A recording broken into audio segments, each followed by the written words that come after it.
makers of Mom, the safer deodorant, and Vitalis for well-groomed hair, bring you Duffy's Tavern, transcribed with our guest tonight, Bob Crosby, and starring Archie himself, Ed Gardner.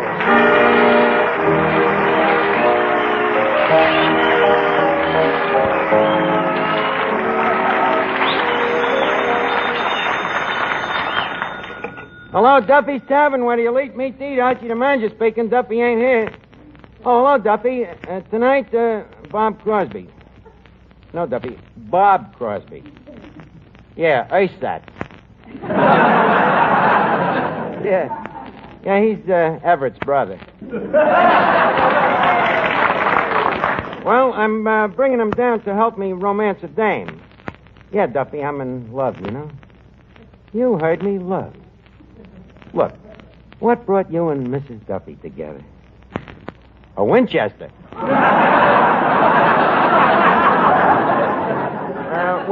With Gwendolyn and me, it's real love, Duffy. Well, certainly I'm sure of it, Duffy. You know, when a guy has known a dame for 24 hours and ain't asked her how much money she's got, what else can it be?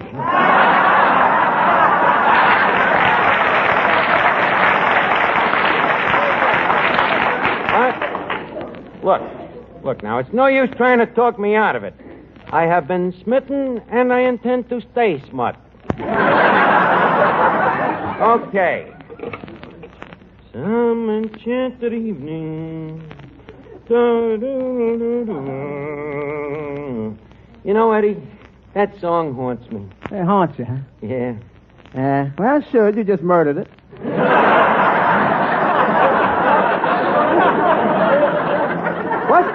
What's the name of that song? It's called Some Enchanting Evening. It's one of the hit tunes from that show I seen last night, that South Pacific, you know. It's my favorite song. Hey, ain't that the show with Mary Martin? Yes, it's Mary Martin and that Enzio Pinshead. Who? You heard me, Pinshead. Lord.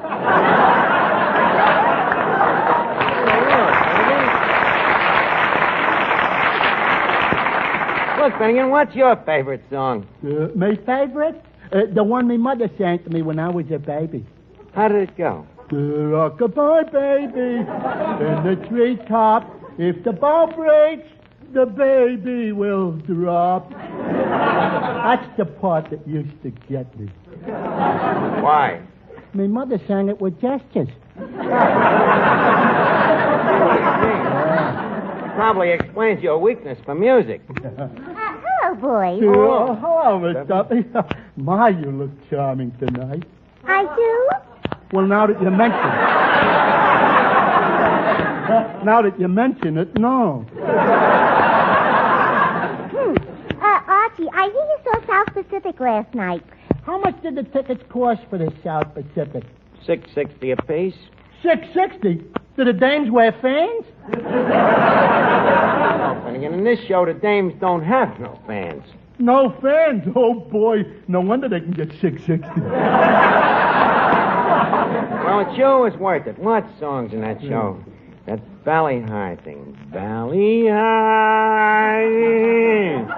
Valley High. Stop the music. What do you mean, stop the music? Eddie, have you been around the unemployment offices recently? Sing, Dennis. Better. Valley High. You know, when Gwendolyn gets here, I'm going to sing that song over and over again. And then, when she's ready, I'll ask her to marry me. You going to sing that song over and over again? Yeah. I'll tell you what. Promise me you won't, and I'll marry you.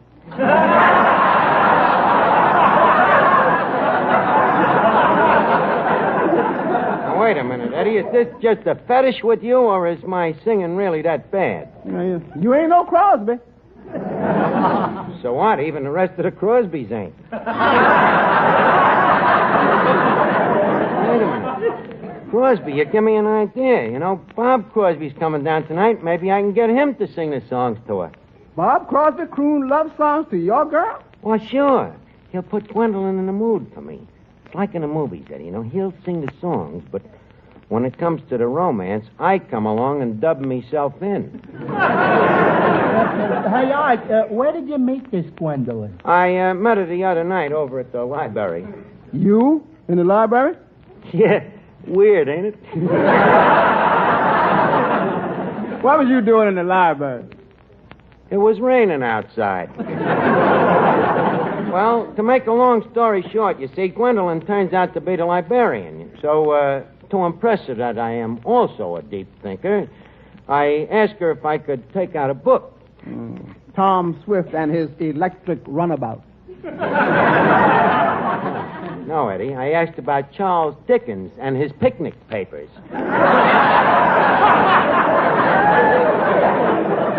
So then we started talking about Longfellow, and Ethan Allen Poe. Who? Poe, Samuel Clemens. Well, after a few minutes of that kind of talk, naturally the poor kid was hopelessly in love with me. Is she a pretty dame? Well, the important thing is that she's intelligent and very well educated. Oh, a dog, huh?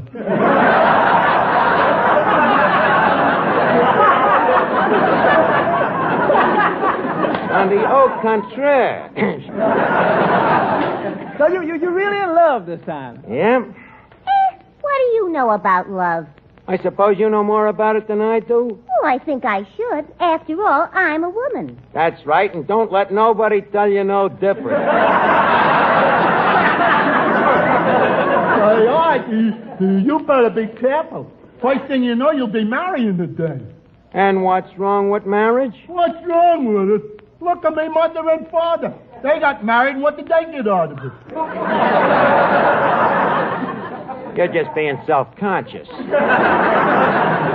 Oh, could be. Well, certainly. Now, tell the truth. Ain't there times when you'd like to have a wife? Well, the last week or two, I was thinking about marrying Rita Hayworth. Rita Hayworth? Yeah. What about the Alley Khan? I'm afraid not, Art. She ain't my type.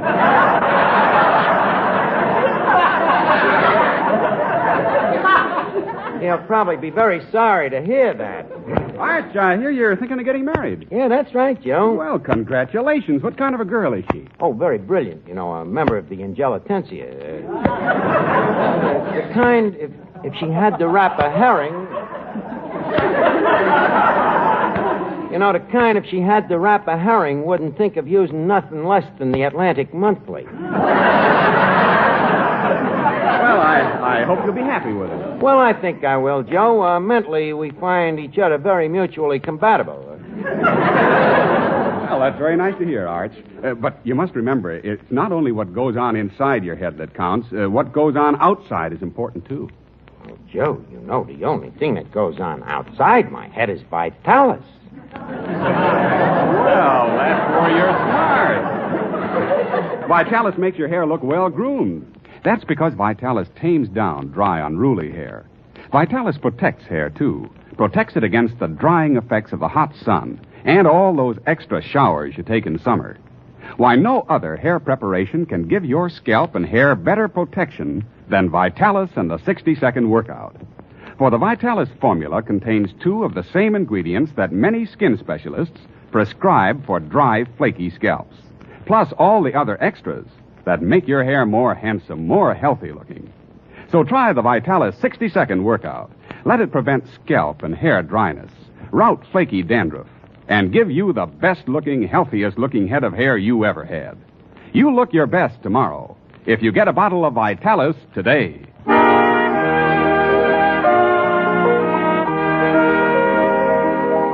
Eddie, I just can't wait for Gwendolyn to get here. Some enchanted evening. Da-da-da-da-da-da. Miss Archie, a lady here to see you. Oh, look, quick, everybody. Start looking intelligent. Finnegan. Yeah. Face the wall. Well, Gwendolyn, it beseeches me great umbrage to have you honor us with your visitation. What was that you said? Nothing important. I was just bidding you adieu. Adieu. Thanks. Well, Well? Hey, ain't it the nuts being intelligent? Incidentally, I would like to foster you with the privilege of meeting some of me fellow colleagues. First, I would like to present Miss Duffy. How do you do? Charmed. Mr. Eddie Green. How do you do? Charm. Mr. Clifton Finnegan. How do you do? Vox Pop.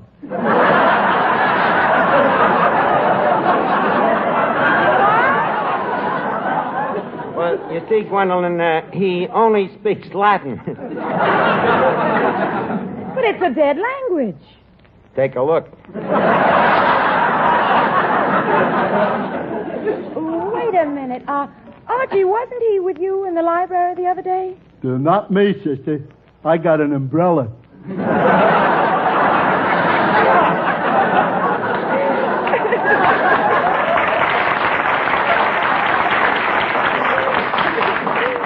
very amusing. What do you do for a living, Mr. Finnegan? Arch, maybe you better take that one. Gwendolyn, you see, Mr. Finnegan is at present employed as a part-time human being. But, speaking of college... Oh, did you go to college? Well, frankly, no. I ran into a little trouble. What was the trouble? High school.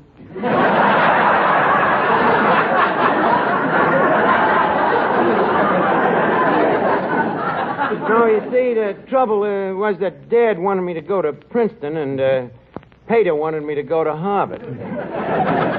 But enough about me, Gwendolyn. Leave us talk about you. Have you read any thick books lately? A few. That's nice. Have you read anything by Samuel Clemens? Samuel Clemens?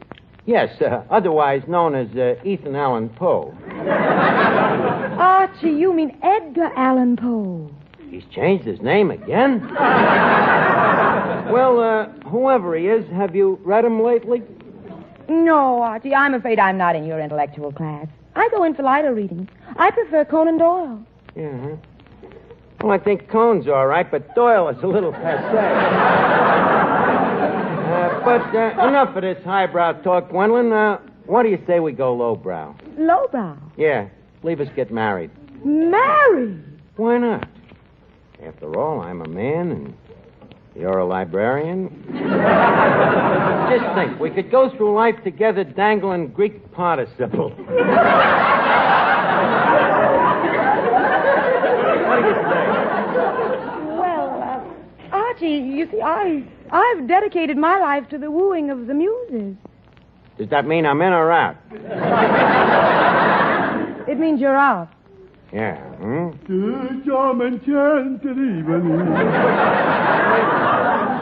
Look, Gwendolyn, why don't you go over and sit in the corner with Finnegan for a while? That might be fun. Do you mind, Mr. Finnegan? Well, it's okay if you don't try no funny stuff. Finnegan, I assure you that Gwendolyn's intentions is purely platonic. Just a minute. What's this platonic? That's the point, you see. Maybe after she sits with you for a while, she'll appreciate a guy who knows who Pluto is. I'll see you later. Hey, waiter. Yes, sir. Will you tell Mr. Archie that I'm looking for him? My name is Crosby. Which Mr. Crosby shall I say? Well, just tell him it's a Crosby without hope.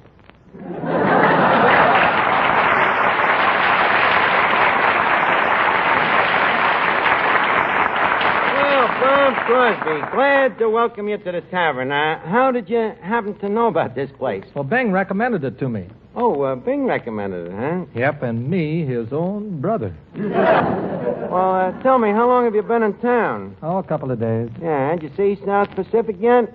Why? Well, I'll tell you, Bob. You see, there's a dame that I'm thinking of marrying. Well, congratulations, Arch. It's about time a guy your age was thinking of settling down. My age? Yeah. Mr. Crosby, for your information, I am 29. 29? Now, come on, Arch. You heard me, 29. I was born in 1930. Hold it, Dad. Hold it. If you were born born in 1930, it means that you're only 19. Well, if I'm only 19, you certainly got a nerve to question me when I tell you I'm 29. Well, I'm sorry. I didn't mean to be catty. Accept the apology. Well, anyway, as I was saying, you see, there's a dame I'd like you to sing some romantic songs to. Me? Sing here? In this Ptomaine Trocadero? Just a minute. Your brother sang in his Ptomaine Trocadero, and I think his voice is a little better than yours. Well, his voice should be better. When we were kids, he got a little more practice than I did. What do you mean? Well, he was the older brother, and he had first rights on the bathtub. In fact, I was 18 before I knew he was my brother and not my father. Hey, that's very funny. Thanks. And now that I have laughed at that joke, I think you owe me a favor. As I say, if you sing a couple of romantic songs to this dame tonight, it'll put her in a mood to marry me. Oh, I see. What's she like? Well, she works at the library. She's very intelligent. Ugly, huh? On the contrary, she's quite punctitudinous. That's her sitting in the corner over there, the one with the high forehead. Hubba, hubba, love those high foreheads. Just a minute, Mr. Crosby. She may work in a library, but that don't mean that she's circulating. This is my girl. Oh, Gwendolyn. Yes? Gwendolyn, if you can tear yourself away from Finnegan, I'd like you to meet Mr. Crosby here. Well, this is a delightful surprise. Just a minute here. What? Who is this punk? Finnegan, this punk happens to be Mr. Crosby. Oh, Mr. Crosby, well, glad to meet you. I've looked forward to this with great pleasure. Oh, are you one of my fans? No, I just happen to be a man who likes to look forward with great pleasure.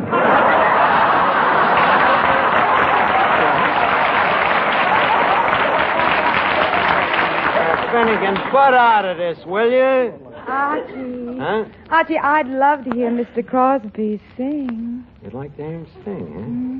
Eddie, she's playing right into my hands. yeah, why don't you sing something, Bob? How about some Enchanted Evening? Gwendolyn, do you like that tune? Love it.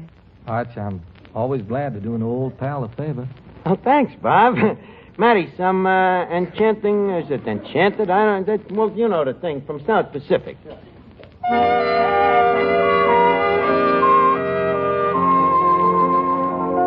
Some enchanted evening,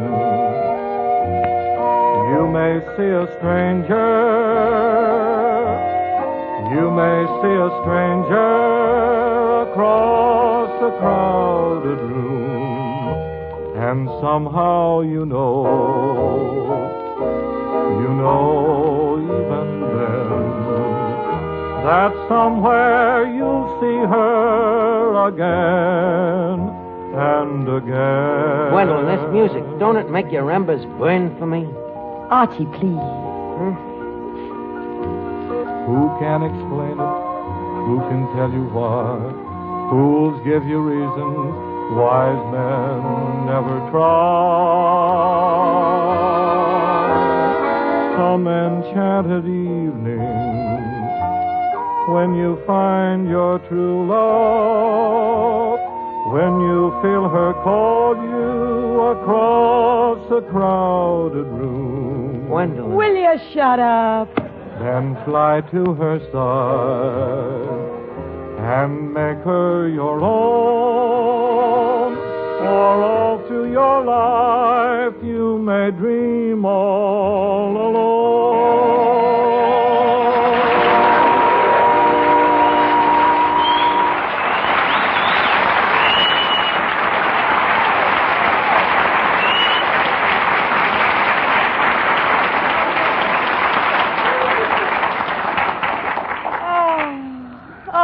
Bob, that was beautiful.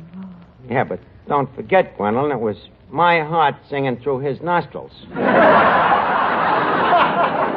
Gwendolyn, did you ever think of leaving that library and taking a trip to Hollywood? Just a minute, Crosby. Quiet.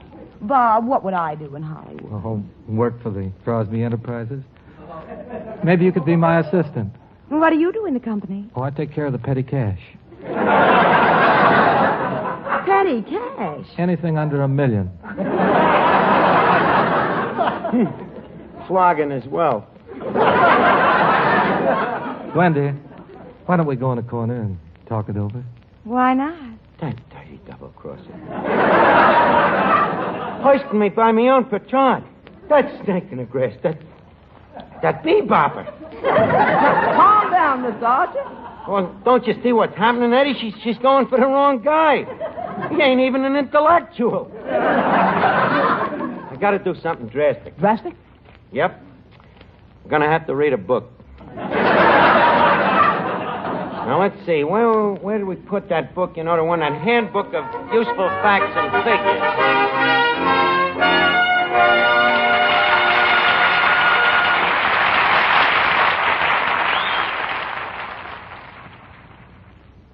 Have you got a 3-cent stamp handy? Well, look, that's all you need to get a generous sample package of Mum. M-U-M. Mum, the underarm deodorant. No matter what other deodorant you've been using, I think you'll discover Mum is the better way to safeguard your freshness and charm. Just send your name and address and that 3-cent stamp to cover mailing costs to Mum, Box 888, General Post Office, New York 1, New York. You'll really like Mum because it's different. It has a unique cream formula that protects freshness all day, all evening. And because it contains no harsh or irritating ingredients, Mum is safer for skin, for clothes, and most important, for your personal charm. So use this easy, inexpensive way to get your package of Mum. Just send a 3-cent stamp to Mum, M-U-M, Box 888, General Post Office, New York 1, New York. Do it tonight because this offer is limited. Remember, when you want to be sure you're nice to be near, use Mum.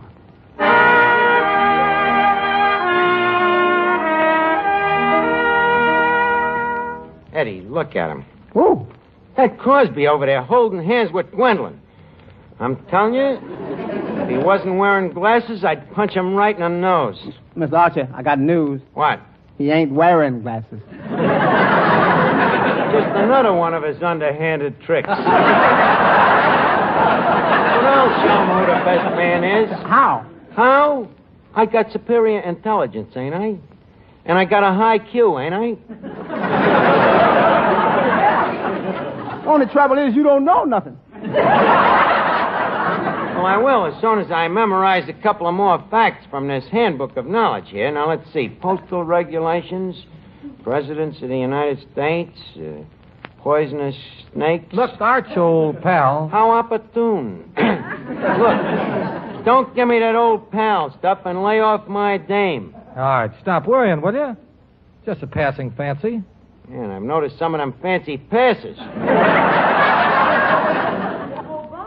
Yes, Gwendolyn? Could I have tickets to your broadcast sometime? Oh, I'd love to have you, honey child. Oh, that'll be wonderful. In July 1941, the average mean rainfall of Siberia was 7.6. And Bob. Yes?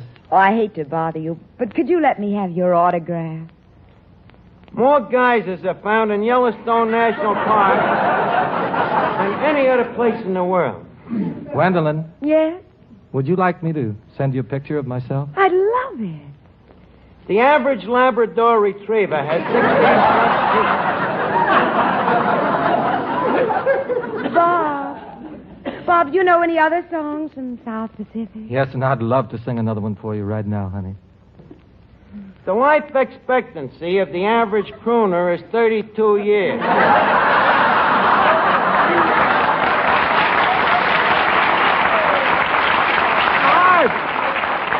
Archie, I told you, I'm just getting her in the mood for you. Okay, then sing the song and get her in the mood and get out of here.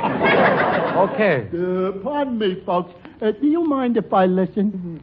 Not at all, Finnegan. Here, you sit right down here next to me. Thanks.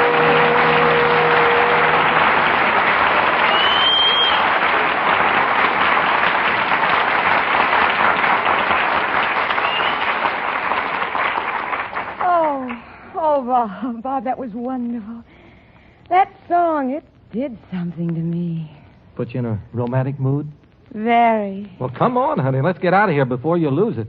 Oh, Bob, I'm afraid you misunderstand. I'm in a romantic mood for somebody else. I knew this dame wouldn't go for a crummy crooner. Not when there's a real intellectual around. Archie, I'm a little tired of intellectuals, too. But you just said you was in a romantic mood. If you don't go for Crosby and you don't go for me, there's nobody left. I wouldn't say that. Come, Gwendolyn. I have tickets to the balcony at the Bijou. Anything you say, Clifton. Good night, gentlemen. To charm and chant to the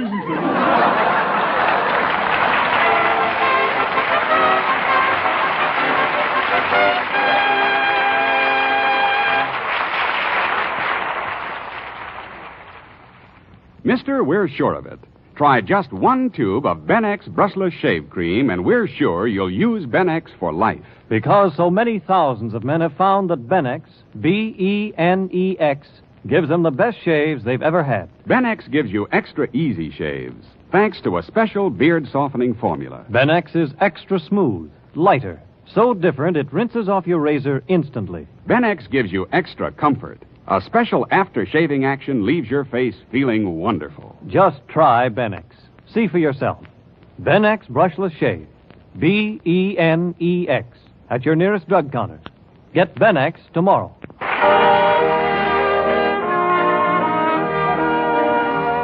It's time now to leave Duffy's Tavern for this evening, but let's meet here again at the same time next Wednesday. Duffy's Tavern Transcribed is brought to you by Mum, the safer deodorant, and Vitalis for well-groomed hair.